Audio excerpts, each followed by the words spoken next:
Oh, you already got a clicker. No, this is my pointer. Oh, okay. I have one Well, now you have slide. two. One slide that I need a pointer for, and I'll probably forget it's there. So good morning to all of you. This is perfect timing for Odell Brewing Company to get to talk about this topic because, as Chris said, we just put into place an internal transaction, sales transaction in July. So this has been on our minds big time for probably a couple of years in getting this done. And I also was pleased to be asked to speak because our transaction and our game plan over 26 years is not nearly as exciting as some of what we get to read about with our peers, but it's a really solid story, and I love getting a chance to talk about it. So we'll go from there. I'm going to make sure I know. There we go. We just celebrated our silver anniversary last year, 25 years, so we're working, actually we're 26 as of November 18, years in business. And the three founders that Chris referred to, we have me, Doug, who's right over here, and then Corky, who's Doug's sister, my sister-in-law, and it was just the three of us starting. And when we did start the brewery, our game plan was to stay relatively small and just have it sort of be a lifestyle brewing company. Doug took the production and production and brewing portion of the business. And so he fundamentally is the person who founded the business. We wouldn't have had a brewery if it was just me doing the books. But when he started, he had been a home brewer for about 10 years, and he worked at Anchor Steam in the late 70s, so he had some commercial brewing experience. And he also had done a number of courses at UC Davis, so he was pretty well qualified. I had a business background that worked. Corky picked human resources as her role, which sounds sort of unnecessary when you only have 3 people working there. But she definitely had her work set out for us, trying to keep Doug and me from killing each other in those early years. So it ended up being a great team. We had very different skill sets, and were able to build on that.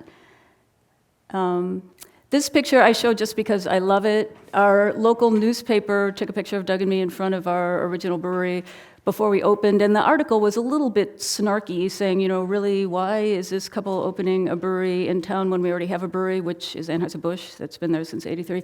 But it was sweet anyway, and we loved getting the press. And then for our silver anniversary, they came back and took the same picture in front of our new brewery, and I like to think we look exactly the same, so... I enjoy that picture. And now I'm just going to park you on this picture for a little while I talk about some of the things we did early on in the development of our company that significantly inform where we ended up when we got to the succession planning stage. So, he already said that, so I won't mention that. So probably the first thing that we focused on when we started the brewery was quality of the beer.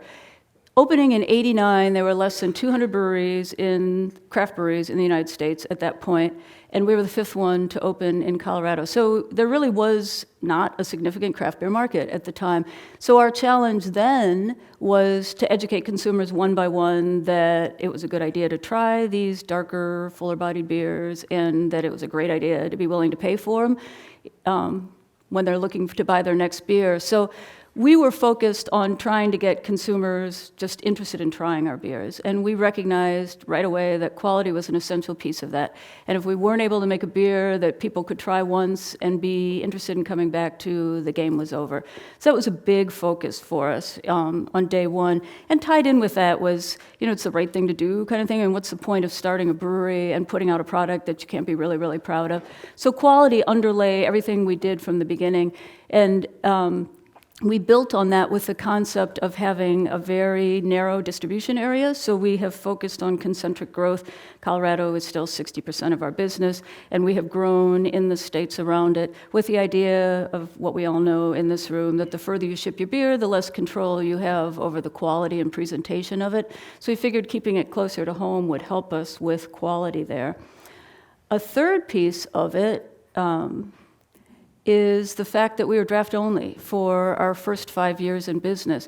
And there were a couple of things underlying that, but quality was probably the principal one. We believed at that time that draft package was definitely a better quality presentation, principally because it tends to stay cold as it moves through the system, and it tends to turn faster.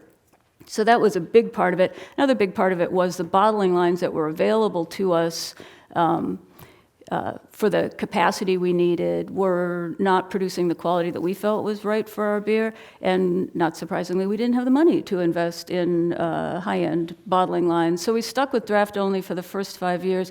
And that necessarily constrained our growth to some extent and helped us stay within our managed plan. So that was helpful. But then by 1995, a number of our peer craft breweries, and there were many, many more, obviously, than when we had started in '89, were coming out with six-packs. They'd largely been in the bomber format, coming out with six-packs, and we realized no longer are they going to be in a separate door in the package store. They're going to be right next to the major American brewers.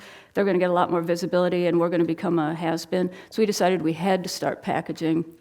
And that takes me into the second piece of what was fundamental to our game plan when we started, and that is the planned growth concept that Chris referred to. So we were very, very conservative financially about how we got started and spent our first couple of years. Chris said it was $130,000 we started with. That's not a lot. We put all of that into brewery-specific, high-end, at that time, small equipment to make sure that we could maintain our quality goals. And then we used Doug's truck. I mean, that was essentially our investment to get started. Brew house, a couple of fermentation tanks. Although Doug maintains that the best decision he ever made, this is sad that this is 26 years ago, I'm sure he's made better decisions since then. Best decision he's ever made is to invest in Sankey kegs up front instead of going with the old Huff Stevens. So we still own all our own cooperage, and that was a good one. So financially, so we invested in great equipment. We were profitable from day one, which was a lovely place to be. Actually, our first month and a half of '89, because we started in November, we lost money, but it was all use taxes. So we were profitable every year after that, which is a great place to be because we are always delivering money to the bottom line that we could then use to invest in the company, which is exactly what we did.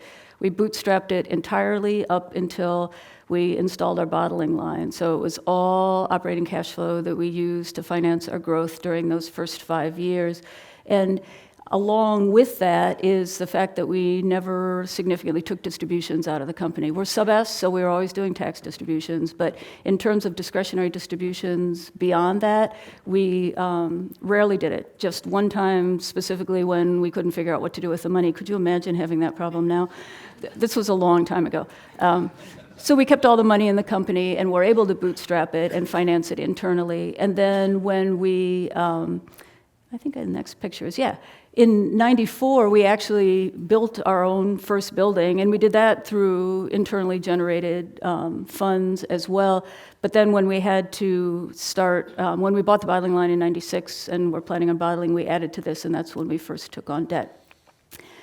And then the last piece of, I believe, of what was really intentional for us when we first started out was the concept of keeping our ownership tight. So I should have shared earlier, and I'll share now, that $130,000 we started with was largely Doug and I selling our house in Seattle. We had some savings. We weren't spring chickens. We were 31 and 36 when we started this brewery, so we actually had some funds that we could bring to it. Corky and her husband put money in. Our parents loaned us some money. And we had two other shareholders. My sister and a friend of ours put in $5,000. And when we got to the end of our first year and realized, this really could actually be a going concern, we might be able to make something of this, we bought them out. We gave them $7,500, so they got a 50% return. They were thrilled. And certainly one of the best moves we've ever made is to buy that back. So the third piece of what was so fundamental to our success in those early years is we kept the ownership tight. We just had the three owners in place. In 2004, we actually gave 1% each to two of our managers, and so they then became part of that mix, but still incredibly close. So Now we get to where we bottle. I'm going to talk just about a couple of significant things that happened to us after we got our feet under us after the first 5 years, and bottling obviously was one of them. These were our first labels, and thank heavens we have been done with those for a really long time, but at the time we thought they were gorgeous. So in 94, the previous slide, I think it was 8,500 barrels that we sold. So when we started bottling, we obviously doubled overnight our volume. And then we kept moving forward. So now this is, we've added on to the building twice since we built it in 94. And this is a significant time period for us, 2005, 2007, because you can sort of get from the theme of our story that we're kind of low-key in how we approach our business. Certainly not lazy, very passionate, but we're not flashy. And we had for our first, I guess it's 19 years in this case, no, it's 15 years, I can subtract, 15 years, had been dedicated to our original portfolio beers, which were classic English-style ales, very balanced, not hop-forward. Although 90 Shilling, which was our first beer, is still our flagship, still growing double digits, still our largest seller. So we did something right with our core for sure. But we hadn't branched out from that, thinking, this is what we do. And at this point, we started thinking, we can do more than this. There are a lot of different styles that we could produce very well. So we started getting into hop-forward beers. And the reason I put these two up, and these are the new, or actually we have new labels since then, but these are the new and improved over the ones you saw on the previous slide. The reason this is significant is the 5-Barrel Pale Ale came out in 2005 and won Gold GABF for English-style Pale Ale. It won, again, same category, 2013, so it's a lasting beer. Unfortunately, it's not one of our better-selling beers. It's beautiful, but it's fairly understated because it is still an English-style ale. The IPA came out 2 years later, won Gold for American IPA at GABF. The next year, won Gold at World Beer Cup for American IPA. So we put these out just thinking this would be a nice direction to go, and it really has defined us since then. This is significantly what we're about in terms of our capabilities, being hop forward and doing it quite well. So now we're up to 45,000. This is what our building looked like at that expansion. And here, I get to use my laser. This is what our building looks like now. It's funny, I think it's been random guys, but aerial photographers go over and then come and sell us these pictures. So we have a whole catalog of that original building to here, but this is the original building. Not even where that white line is was an addition. So this cupola back to there was our original building, and the reason I love this picture is it's so obvious when you look at this that we had zero idea where we were headed as a company. We would never have picked the floor plan to look like that, but it's been very successful for us. So I'm just going to go what happened What happened after 2014, moving forward. So here we are, other views of the building, brand new brew house. We hit, not actually 100,000, it was 99,517 in 2014, but all the industry rags put us at 100,000, so we took it. And then... Okay, I just have two slides that sort of show how this played out in terms of growth. This is our volume trajectory over the course of 29 years, and you can see, I actually will use this as long as I have it. There's when we started bottling. Here's when we entered Texas in 2014, and otherwise, that's pretty darn steady going forward. And since pretty much since we started bottling, we've been averaging a growth rate of 12 to 13% every year. Our goal had always been about 8 to 10, but we have largely exceeded that over time. And we don't say that that's where we have to be, but it's interesting to us that it's averaged out to that because it seems a very sustainable pace for us. And then this is our distribution area. I talked about how we had grown concentrically and kept it pretty close. Before Texas, our joke used to always be that we only sell in states where nobody lives. And so We have some winners like Wyoming and South Dakota in there. They're lovely states, great people who live there, but they just don't have that many people. So when we added Texas, we actually almost doubled the number of consumers we reach, and that's, we believe, going to give us a pretty good runway moving forward. And otherwise, staying west of the Mississippi is our goal. So we anticipate in 2015, we're going to do between 111,000, 112,000. We have 120 FTE, and that's who we are now as a company, and that's what we were looking at when we were thinking about our transition. So I'm not getting off the stage, sorry, but I'm going to put this up because it's prettier to look at than the geographic map. So now I'm going to transition a little bit into the transaction itself and how that all played out based on this history of what I've shared about who we are as a company. You know, I forgot a really big piece of it. I knew I would. When I talked about what we had put in place intentionally and talked about quality and the managed growth and the tight ownership structure, there was a significant thing that happened unintentionally in our organization that entirely informs where we are now. And that is when we started, the three founders, their values all came together, and that became sort of the foundation of who we were as a company. Quality was big on that. Another big part of it was contribution and involvement in the community, time and money. So we sort of started with that little piece, and then as people kept joining us over time, they would come in and add to that and grow it and make it more robust and make it broader and make it more meaningful. And by the time we've gotten to where we are now, we have this incredibly robust, healthy culture. It makes it a lovely place to work. There's a lot of opportunity for the people who work there. They enjoy working together. They have work-life balance. I mean, it's just a really nice environment and something we're really, really proud of. But we didn't create that. It wasn't something that we planned. It's all the people who've joined us who have created that. They created it and they own it. And so that's a very important part of how we got to our transition.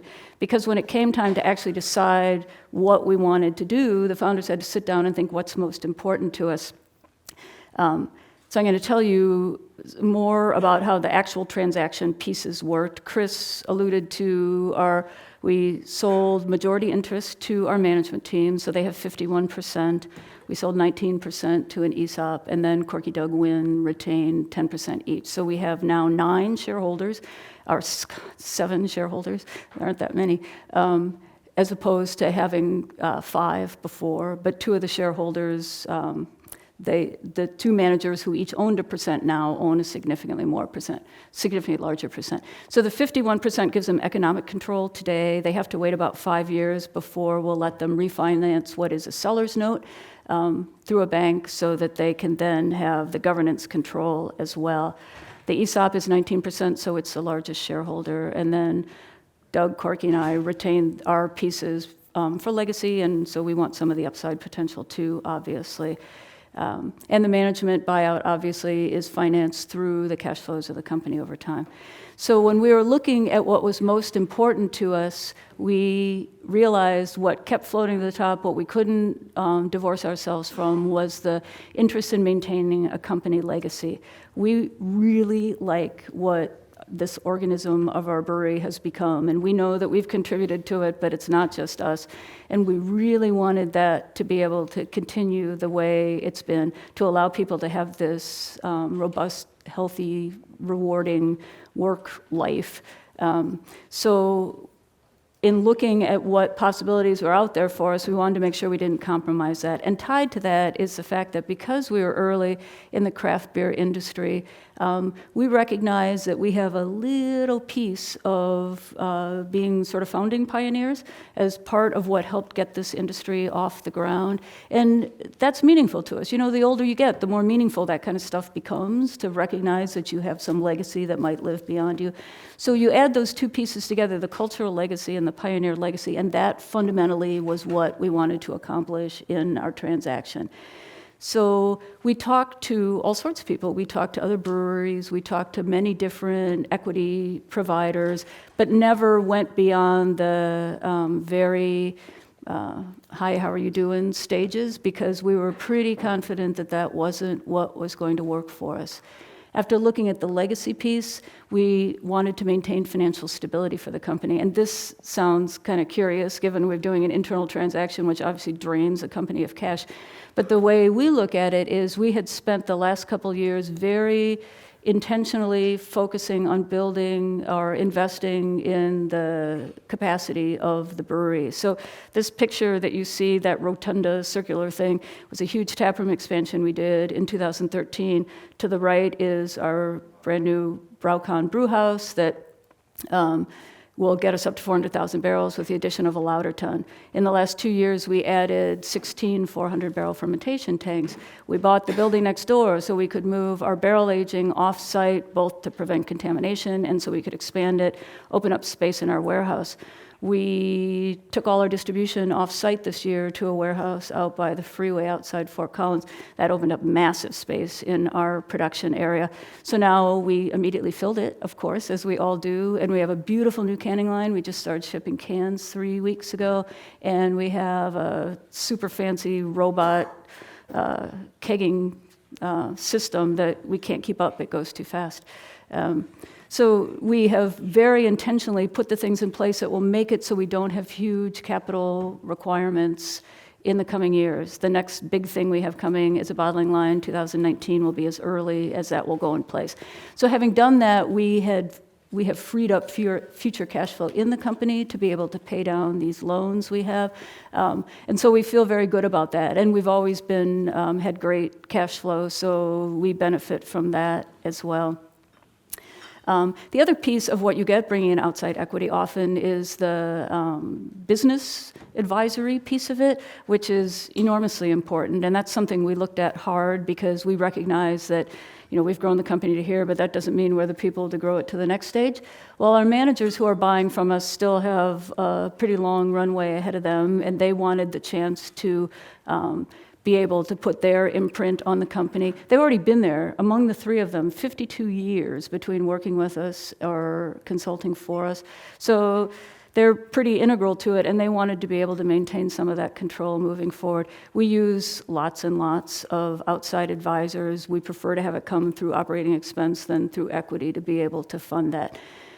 And then the last piece, again, is independent control. That was enormously important to us. We wanted the people who grew the company with us to be able to have the opportunity to grow it into the future themselves without being interfered with by other voices, people who had an economic interest in the company. So we add those three pieces together, and that's what was important to us, and what obviously is not even considered in those three aspects is the financial value that we would take out of the company, what we would get for it.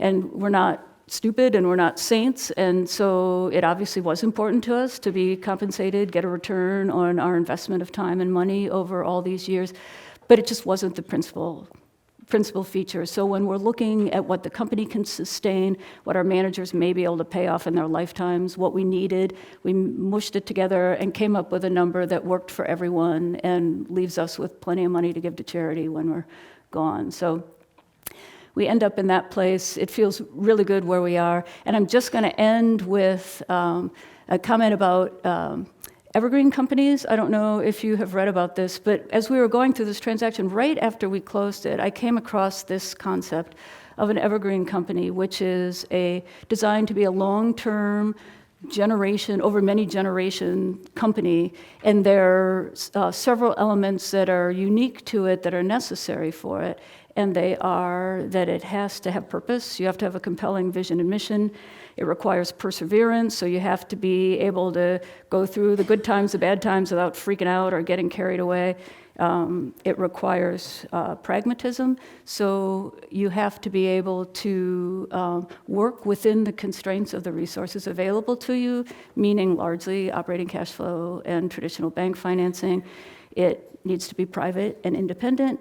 It needs to be profitable, of course. And the last piece of it is it needs to be people-first focused. So the idea being that if the people who work with you are totally engaged in what they're doing and empowered to do what they need to do and feel connected to the business and to their peers and to their community through it, you end up with just this golden resource, and it's what absolutely buoys the company and moves it forward. And when I found this concept just after we did this transaction, I realized that absolutely describes what we were trying to do. We didn't know that is how you could encapsulate it so prettily, but it's very rewarding to us, very gratifying, and that's our story. Thanks for your time. Have a seat. Awesome story.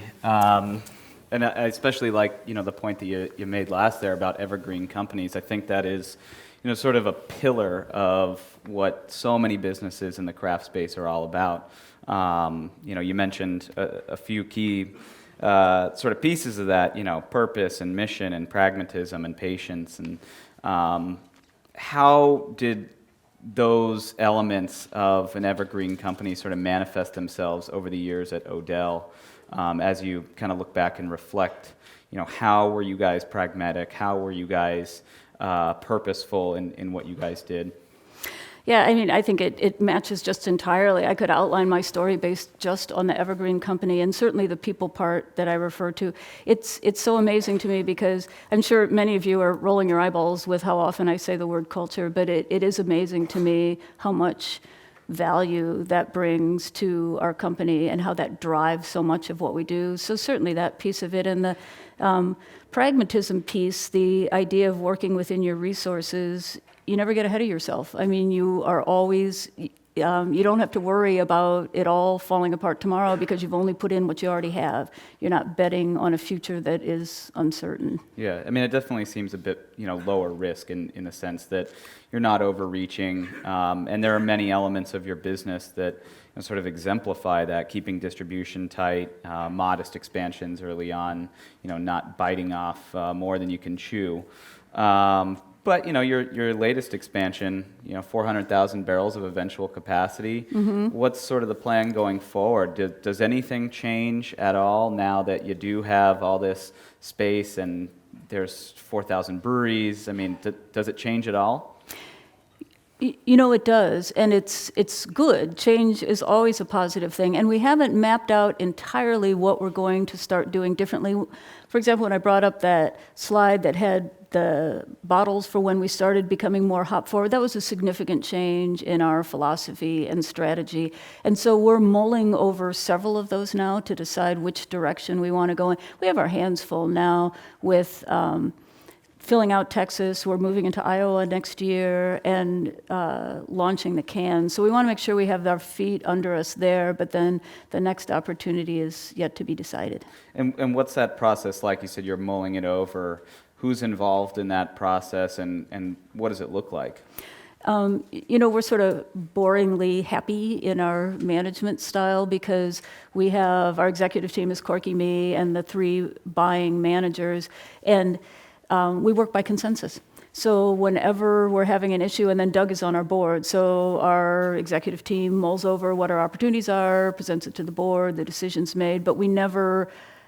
we're all in agreement when we get to the point of where we want to be, which may then mean it takes longer for us to get there because we can't have someone over here while the rest of us want to go this direction. But because we've managed by this consensus style forever, it's a very fluid process. Right. And I should mention to everyone, if you guys have questions and you want to send them up, you can do that. If you look on your agenda, all the information is there. You can tweet us, you can email us, you can text us, and Jane will get it on an iPad, and she can toss a few questions Wynne's way. And so, feel free to fire away. It's 619-356-2300 is the number, or ask@brewbound.com. Send your questions up, and we'll get them asked. But I have a few more. As you guys were growing, you mentioned, just sort of the early years where things were sort of lean and mean.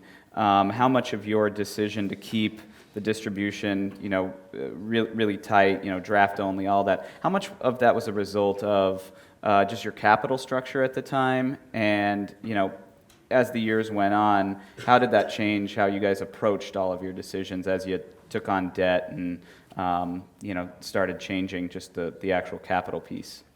Yeah, that's a great question. Capital hasn't historically constrained us that much. We've been very lucky in being just in time, so we don't invest in the capital, with the exception of right now, until we really need it. And so that's made it so we haven't had to lay money out and having it sit there idle for a period of time. So I don't think capital's constrained us so much as concerns about not committing to decisions that we don't want to follow through on. Classic one for small breweries is throwing your beer bar far and wide out to distributors who you then find are not going to be the partners you want to work with long term. So I think that constrained us more, wanting to make sure that the relationships we had for distribution were strong than capital. Right. And when we were chatting last week on the phone, you brought up this idea of responding to growth opportunities, and you used the word thoughtfully. Mm-hmm. How does that look at Odell as you guys look out and assess kind of where you're going next, or what growth opportunities you do want to go after, be it cans or whatever?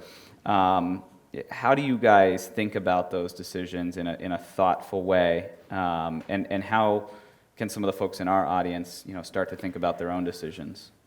Sure. Well, obviously it has to be true to our personality. It has to be a profitable opportunity. I think we look at it in terms of what fits with our brand and our company most. So there have been so many opportunities, certainly distribution opportunities. We do some export to England. There have been opportunities to co-brand with other organizations, opportunities to open tap rooms in other cities, open a brewery in other places. And we feel the closer we can keep it to home, the truer to ourselves we'll be. And we understand that at some point in the future, as the company gets bigger, it starts getting dispersed more. And we just the thoughtful piece is we want to make sure that as we continue to get a wider and wider footprint, not only in distribution, but in terms of where our people are located and for example, if we open a tap room somewhere else, we want to make sure that we maintain the core of who we are in those. So that's where I think the thought really goes, is making sure we're not straying from truly what is our mission. Do you ever feel like you're missing out on some opportunities? Oh, absolutely, all the time. Yeah, that's the downside. I mean, there's so many wonderful things going on. It's like, oh my God, this brewery did this. We wish we'd done that, or we heard about this, and oh, the guys, they got this one. So yeah, there's definitely some regret that we miss opportunities, but we know that new ones will come down the road and we'll find ones that are perfect for us. So awesome. Well, I know we're just about out of time, but if there's maybe one question from Jane from the audience, or from Jane, we can ask away here at the podium. We did get a pretty good audience question. For Wynne, what's your view of ABI's recent move in Colorado regarding distribution and buying distributors? Wow, that's a big one. And that affected us significantly because so our distribution history in Colorado, we did self-distribution initially, Doug driving around in his truck when he wasn't brewing. And then we went with a small distributor in Denver who folded, I think, in 2 years. And then we went with Beverage Distributor Corp., part of Chalmers Sunbelt, and have been with them ever since, with the exception of 4 years ago, BDC sold our brands to a consortium of AB wholesalers in the state of Colorado. So we have been with an AB footprint in most of the state. BDC still does Denver, Boulder. We still do Fort Collins, but the majority of the rest of the state where people live was with AB distributors, and then ABI came in last year and bought out several of them. So it was hugely unsettling time for us because we really didn't feel like there were other good options for us. I mean, I recognize there are lots of distributors out there, but ones who will actually, you can be effective partners with, not so much. But what came out of it that's interesting is we ended up, BDC bought back the rights from the AB distributors that sold to ABI and then sold to us distribution rights to fill out the county we're in. So we were already doing delivery within a smaller footprint within our county, about 10% of our volume in the state of Colorado. And now we have double that, and we already have the capacity. So it ended up being a very positive thing for us because we get that margin back by doing the distribution ourselves, and we were pretty much set up to do it already. But in terms of what it means for the future, it's scary. There are a number of smaller brands in those houses that are sort of just out there now. They don't really have opportunities to reconnect because all the houses that still exist are pretty darn full. So that answers the question. Yeah, well, I mean, it's definitely going to be interesting to watch how that develops, not only in Colorado, but in other states as well, where AB has shown that if they can buy a wholesaler, they're gonna do that, and there are craft brands that are affected, when that happens. It's true, and we are very dependent on our AB independent distributor partners and have wonderful relations with them, so it's heartbreaking to think that may be taken away from us through no action of our own. Yeah, well, certainly something to watch out. But in the meantime, Wynne, thank you very much Thank for you. joining us. Yep. Really appreciate it. Round of applause for Thank you.